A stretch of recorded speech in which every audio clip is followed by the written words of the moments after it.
it's good to have you. Are we ready to start? We're going to start this public meeting. Just for your information, we are filming. We're filming all of our public meetings, so the back of your heads will be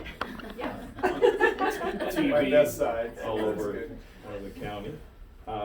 We're here today to hear from Dawn, District Director for Panhandle Health, and to meet the crew and get an update. So I'm going to turn it over to you. Well, thank you so much. It's a real pleasure to be with you all here today, and congratulations on your appointment. And so what we'll do is, I thought we'd just kind of go over Panhandle Health, kind of give you that overview of the services that we provide. We've got some packets for you, and really talk about what influence we're having here in Shoshone County. And I brought Mary Remberg with me today. She, a big part of what Panhandle Health does in Shoshone County is our institutional controls program, our lead abatement program. So I'm going to give her a little bit of time to talk to the three of you. I don't know how much you know, so I apologize if it might seem a little remedial, but we kind of want to go through this and give you an idea. And of course, most important, we want to hear your questions or any concerns that you have.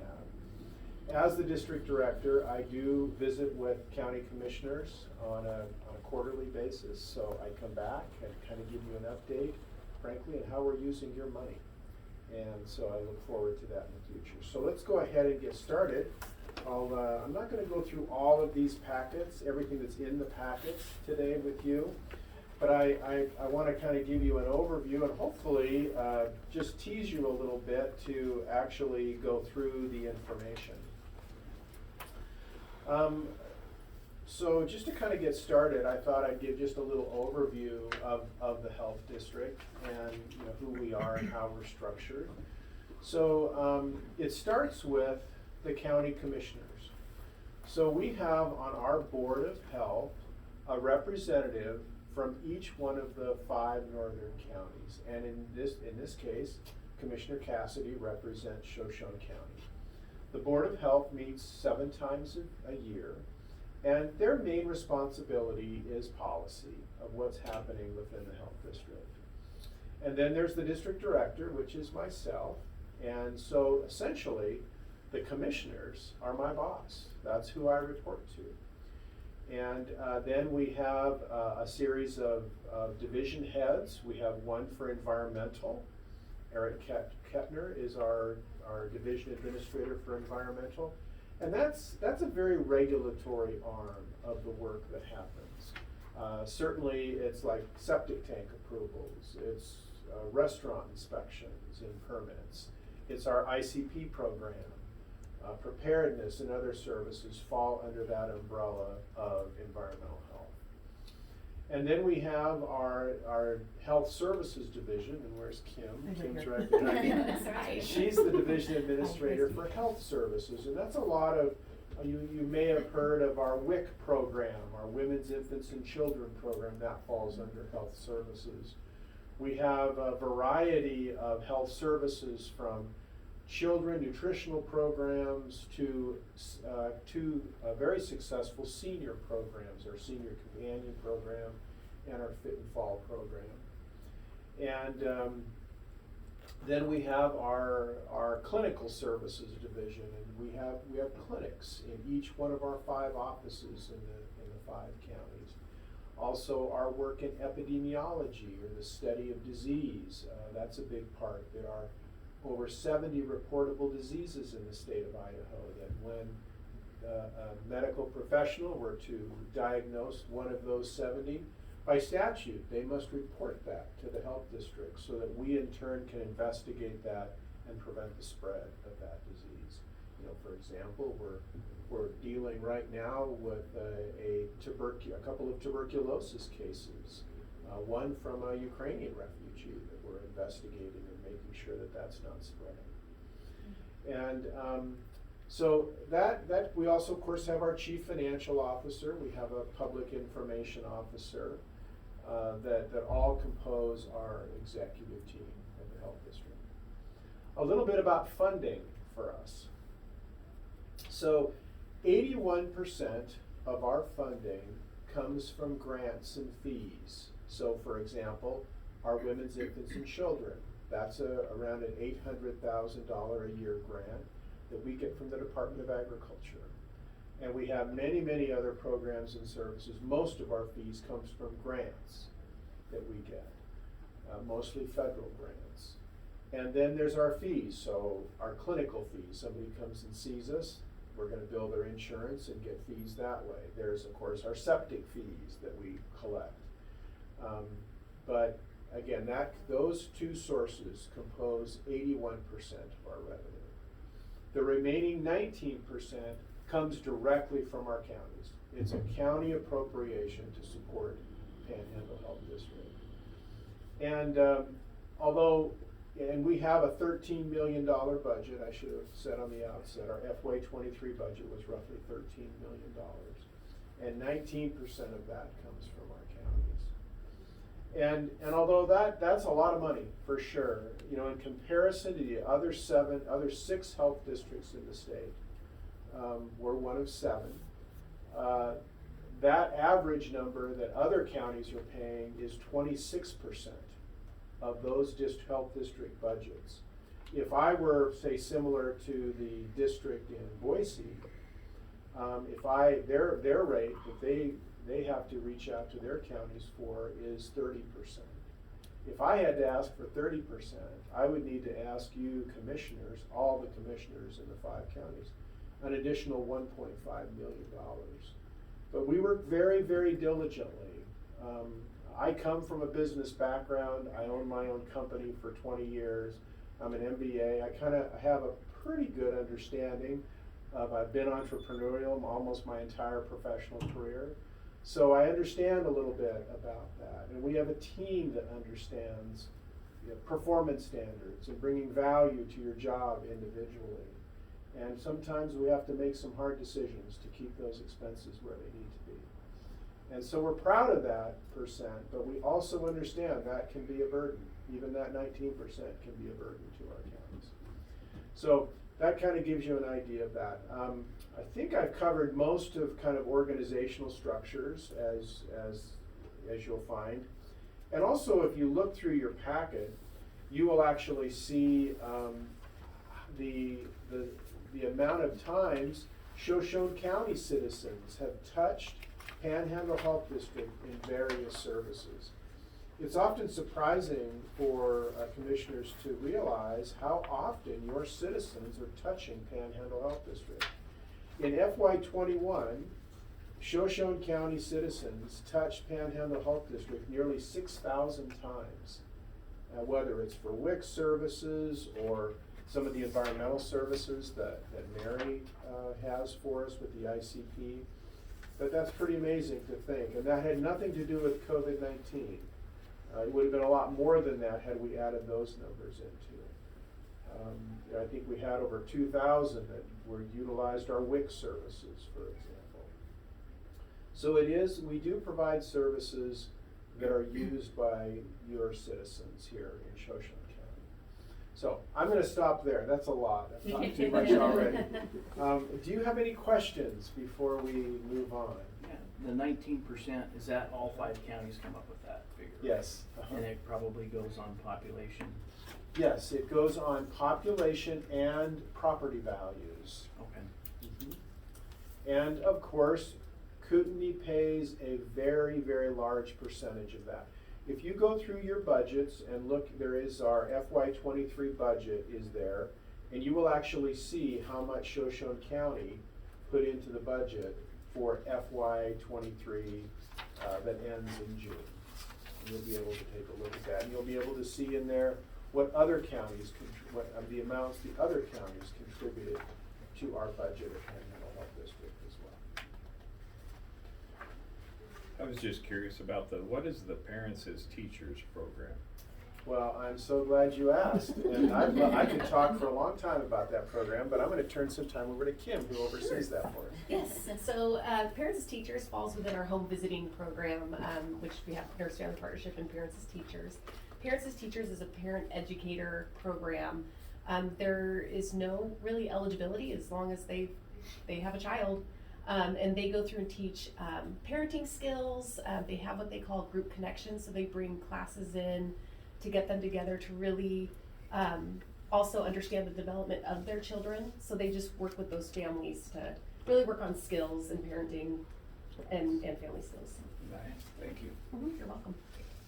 And it's complemented by another program we have called our Nurse Family Partnership Program, where an RN will visit with a newly pregnant mom up to, what is it again, Kim? Till the child turns 2. Till the child Yep. turns 2, that they will go into that home and be with that mom and have nearly monthly visits with that mom through that time frame. It's a 50-year program that is evidence-based. It has tremendous positive outcomes for the mother and the children when they get that kind of support. You imagine a 17-year-old going into the hospital having a baby, and the partner has left the scene. They don't have any real good guardianship or support. To have this RN come in there and spend time with that mom to help her deal with that huge change in her life is pretty remarkable. It looks like our county uses that quite a bit. Yes, you do. And there's no charge for them to participate in this program. Well, thank you, I appreciate that. So if I may, I'm going to turn a little time over to Mary to talk about the wonderful work that she's doing up here at Shoshone. The work she does is unique to this county. So I know you guys spent some time with Andy Helke and Terry Harwood the other day, and so I'm kind of an offshoot of, they cover like the big projects that are happening throughout the Superfund site. My team is more boots on the ground doing the small stuff. So anytime, with all the cleanup that's been done here, we've got a temporary barrier situation that has to be protected. So my staff goes out and actually issues permits for any excavation projects that are disturbing those barriers and potentially bringing contaminated materials up to the surface. So we issue permits and we do inspections on those projects to make sure that they're done safely, that they're protecting not only the people that live there, but also the contractors that are doing it and the community at large. And so we, our inspectors are running around the community all the time. So I've got 3 of them. I've got the Upper Basin, Jason, that he does that. I've got Lindsay that does the box area, which is Kellogg, Pinehurst, Wardner. And then Tyler that does the Lower Basin. So we've got people that are out and about all the time, keeping eyes on kind of what's going on. And we also have our Lead Health and Education program where we go to the schools and we do kindergarten through 3rd grade training and just real basic stuff, washing hands, making sure that you're trying to protect yourself. And then we do high school classes and go to the colleges and try to do a lot of different community-based stuff. Like if we've got any sort of community events, we try to have a booth presence so that we've got ourselves out there so that people know who we are. So a lot of the North Idaho Fair, the Kootenai Medical Center does their kids' health fair. We always participate in those types of events. So so I'm out of the Kellogg office, so I'm here local, and I live here local. Now, do you guys do testing? We do. So we do sampling, and we can do water, we can do soil, we can even do paints, other things like that. So lots of different media that we can check. And then we have our childhood blood lead level Yep. testing as well. So right? every August, we have a week-long program where we set up in Pinehurst at the Shoshone Medical Center's building there, the old golf course clubhouse. And we have Shoshone Medical Center staff come down with phlebotomists, and we do free finger pokes to check children's blood leads, and then offer follow-up consultations, in-home consultations with the children that have elevated levels, and do follow-up that way. We also offer free blood lead sampling for anybody that lives, works, or recreates in the Superfund site all year long. So you can go up, we coordinate with the medical center and just have you go up there and use their lab, and then we work with them to do the follow-up with you guys. Okay. Cool. And so you're out of Kellogg? Yep. Okay. Yeah, our office is right over there by Silver Mountain Ski Resort there. Same as Health and Welfare's building, so. Other questions? Appreciate what you're doing. Thank you. Yes. Well, one thing I wanted to add, so we are currently working on our FY24 budget right now. And we're involved in lots of meetings right now putting that together. Again, that budget, it will not be implemented until July 1. But right around that time, the county commissioners will vote on our budget. So Tracy, of course, represents you at our Board of Health, but at that annual meeting to approve the budget, it requires the chairman of, or the chair for that county to be present to make the vote for that budget. So even though Commissioner Casady will be there, it'll be the chair that will need to be there to actually cast that vote. And when is that? That'll be, Is there a let's calendar? see, it should be on the calendar.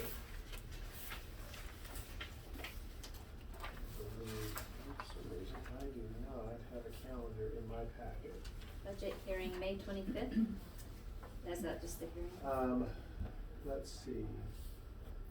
Yes, that should be the day that, Commissioner, you'll need to be present for that. You're the chair, I'm assuming, is that correct? That you will need to be present for that meeting. If you cannot, then you would have to have a vote to have a chair for the day, for example, and then change that once that budget meeting is over. So I want you to get that put on your calendar. And where's that located? That's at Panhandle Health District in Hayden. Okay, so you're gonna be in Hayden. Yeah, and actually, we'll be coming up here to present the budget specifically to all three of you. So you'll know exactly, we'll have all the numbers. I bring up our chief financial officer, and we'll be presenting the budget to you. You won't be voting on it at that point, but we want you to be aware of that, and most importantly, answer any questions you might have about it at that time. So when you come to that meeting, you'll be well versed in what's happening with the budget. Look forward to it. So Commissioner, what I'd like to do is invite Kim and Kelsey and McKenna. We want to talk to you a little bit about opioid settlement funding. This is a very interesting thing where we had the opioid producer companies. There was a very, very large lawsuit against them. And that created, part of that was settlement fundings that all the states received. Idaho also received a lot of those settlement funds. 60% of those funds went to the state, and then 40% went to cities, counties, and health districts. So your county has elected to allocate your funds to Panhandle Health District. The city of Post Falls, the city of Coeur d'Alene, the city of Hayden, and Bonner County also elected to allocate their funds to Panhandle Health District. What that basically means, which is, it still surprises me to even say it, is Panhandle Health District will be receiving roughly $700,000 a year for the next 16 years as a part of this opioid settlement funds. So we've put a team together to make sure that we're using these monies efficiently, specifically the money that you're allocating to us. So when we come back quarterly, we'll be giving you updates on how those funds are being used. And this is an opportunity for you to give us direction on how you feel you would like those funds used. So with that, I'm going to turn some time over to We can you. just bring one more chair up. I was hoping to go sit in the back. But That's fine. I will sit off to the side. Also over there too. There you go. Kim, you're coming up here. I'll have you sit here. Okay, I'll switch with you. And I'll jump Or bring in from them the in. peanut gallery. Okay.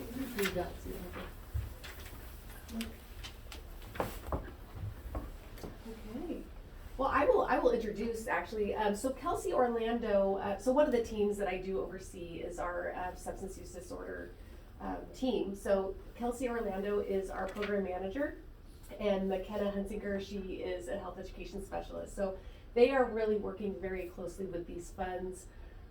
We work together as a team to decide our goals and budget for that. So I'm going to turn some time over to Kelsey to present to you some updates about the opioid settlement funding.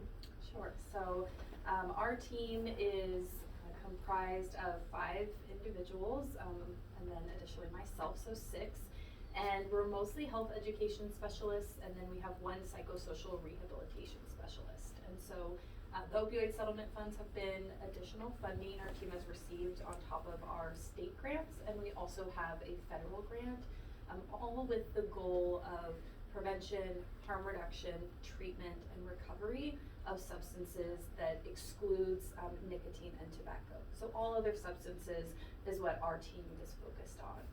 And we spend a lot of time in the data collection and surveillance element so that we can know what is going on in our different levels of our counties, where are hotspots, where are the problem areas, where are the gaps, and then as a team coming up with solutions that we feel can make meaningful impact and not only have a strong prevention impact when it comes to our medical providers and the education that we're providing them, as well as in the schools with our youth. So that's really our prevention elements. We also do a lot of outreach and education surrounding naloxone, which is the overdose reversal medication that works on opioids. It's become a lot more well known in the last years as it has, very successful rates of helping people who have overdosed be revived from law enforcement, from first responders, and also can be carried by individuals. McKenna does a fantastic training on that, and we have purchased over 400 kits with our settlement funds thus far. We do not directly distribute them, but we use our community partners to make sure they're going into the hands of individuals that would be either at risk or around people that might be at risk of overdosing. We also have a strong arm in treatment and working with providers, working with counselors, making sure treatment is accessible. Not with our settlement funds, but over the past couple years, we've partnered with Ideal Option. They are now in our Sandpoint and Kellogg office. They are an addiction medicine company, and so they are here in Kellogg once a week, and they provide service to Shoshone County. They have seen huge numbers of success of patients that are getting addiction medicine treatment there. And then the nice partnership is they're right in our building. So say they also need WIC services, or they also need a primary care provider, or they need a septic tank. They're just right in the hub. And then again, in Sandpoint, we're seeing similar success. So that's a really beautiful partnership we've seen. We're very proud of that. And that came directly from the work that we've been doing in the past with our community partners, seeing that there was a need for treatment and then finding the solution. And then finally, in our recovery world, we work a lot on the destigmatization. So knowing that people that are using, people that have family members are using, they need help. They need to hear from peers on how do you get out of this, or where do you find help. So we work on finding peer recovery support specialists, those that can be trained to be sort of a super sponsor. It's where their job is to really help people navigate treatment, navigate recovery, knowing that it's a lifelong process. We also have done a lot of work just getting services, community partnerships out there so that people know when it's my child, when it's my spouse, when it's my friend, where do we find help? And so that's a big element as well that our recovery work is doing. So year to date, we've done a number of trainings. McKenna again is really skilled in that and has done a number that people reach out, people say, I want to know more, and she's able to come and give a personalized training. She does that here in all over Shoshone. Wolf Lodge reached out because they wanted to know more. There's been school districts that have wanted to know more. They want Narcan in their schools now. They want Nalox boxes so it's on the walls. Just in case something happens, they want to be prepared. So again, as Dawn said, it's a huge honor that you all have reallocated your funds to us. We take that very seriously.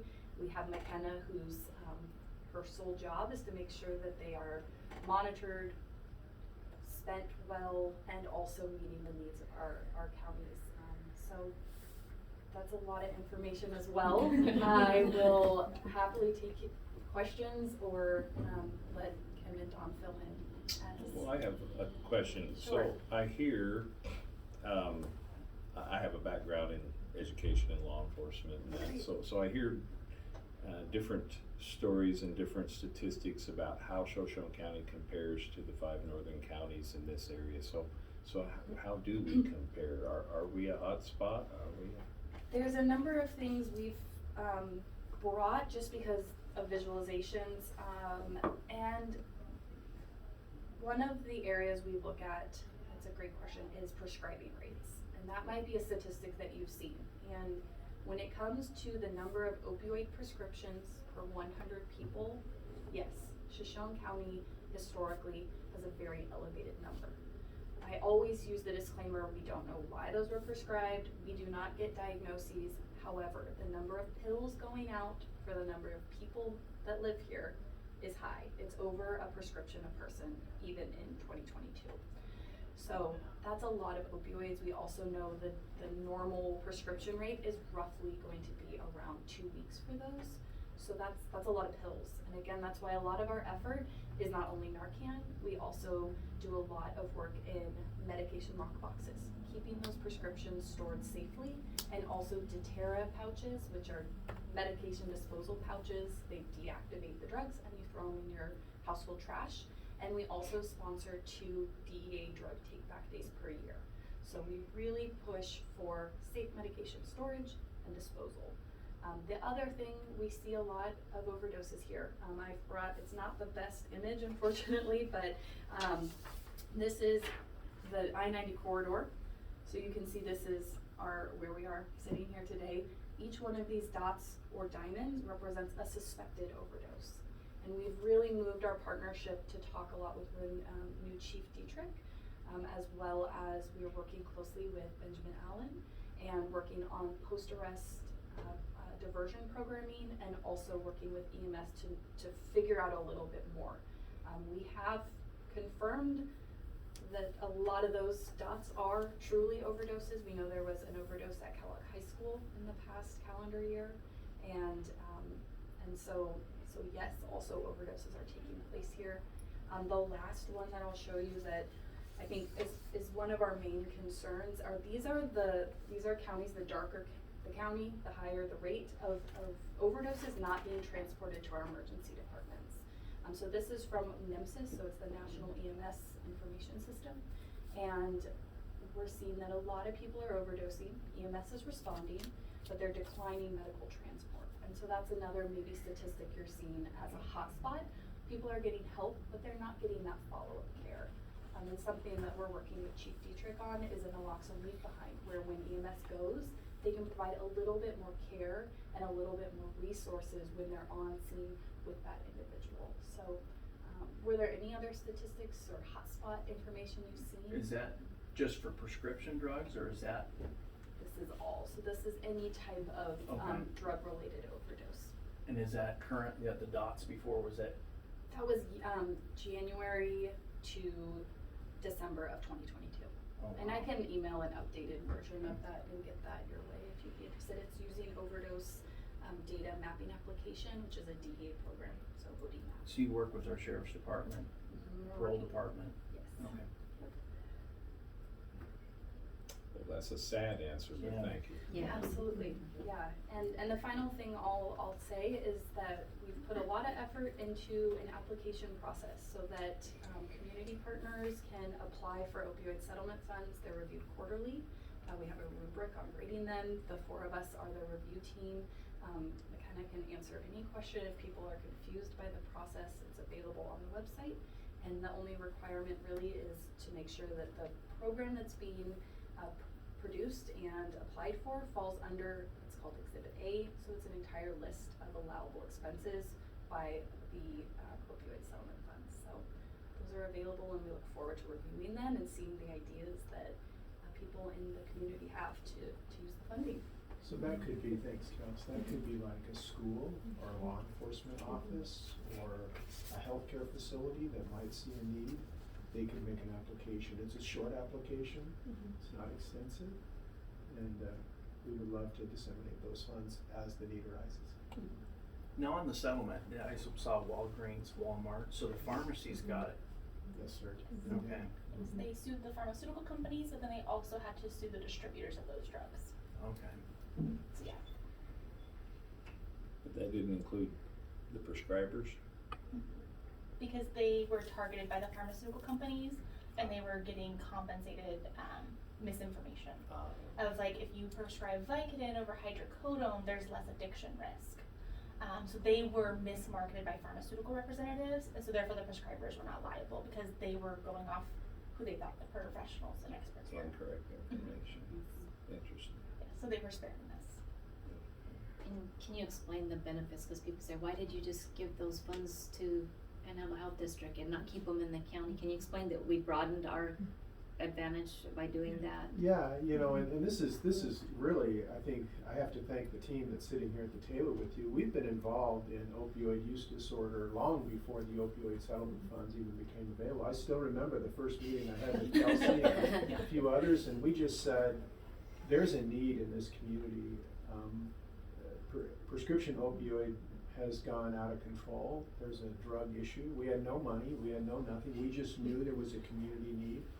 And so with Kelsey's help and other members of the team, we secured a small grant from HRSA, around $200,000, as I recall, this is several years ago. And then that we managed that correctly, and that led to a $1 million grant that we received. So we've been in this for a long time. You won't see any other health district in the state of Idaho where counties and cities are allocating their funds to the health district as much as we are. But it's largely the work Kelsey and her team and with Kim's help they have done to really be in the forefront of this. So, and it also means you don't have to provide any reporting for that grant. Because that does require reporting. We have to let the proper individuals know how we're using those funds. You can just imagine, I am convinced, this was a huge settlement. And these companies don't want to be paying this money year after year. And I'm convinced that there's attorneys at the ready to revoke this settlement at any time.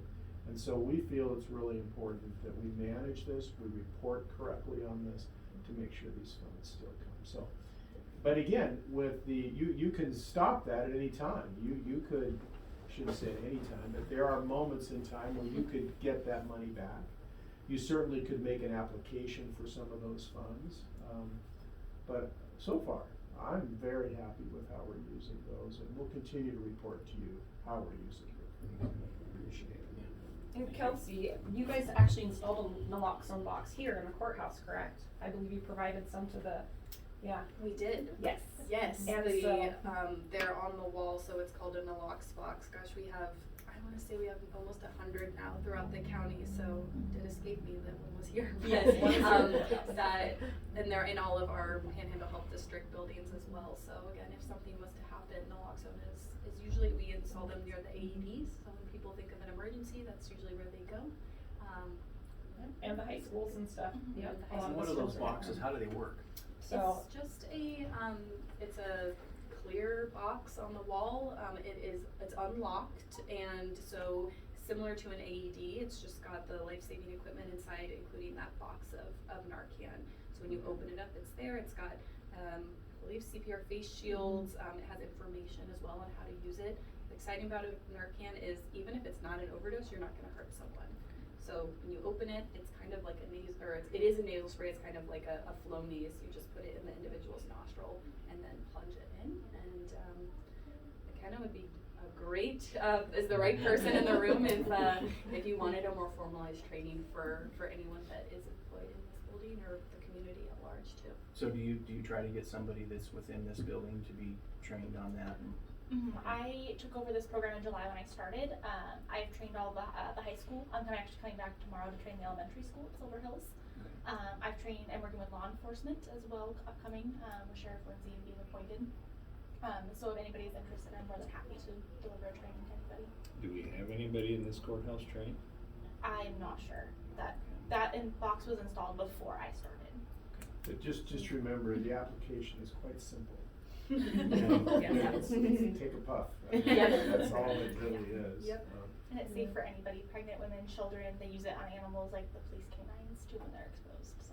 Is there something like an email that maybe we just send out countywide to we can let people know we do have it so that it's just circulated and they know where to go if it's needed. That's a good idea. People in their courthouse know where it's at. Yeah, it'd be nice, honestly, for us to have a map of all the locations that have them, and It's a good idea. again, it's safe to carry on.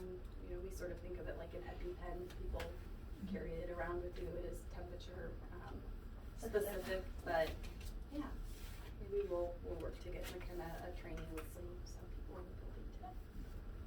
Let me ask, you've been here a little while. Do you know where this box is? Nope. Neither do I. I don't. Okay. Okay. More to come then. So we need some some more information, it sounds like. Absolutely. Okay. Yeah, work with Megan to figure out who she worked with to get it placed, so appreciate that, Mary. Thank you. Appreciate that. Thank you for what you're doing. Anything else? Any other questions? Further questions from the board? I think I've got about covered. You guys are doing a great job. I appreciate it. Thank you. Thank you. Yeah, it's nice That's to it. put faces and names Mhm. together today, so Absolutely. thank you very much, so. Okay. Great. All right, thanks so much for your All time. right, thank you guys. Sure appreciate it so much. I think I We'll be in touch. tried to shake your hand before you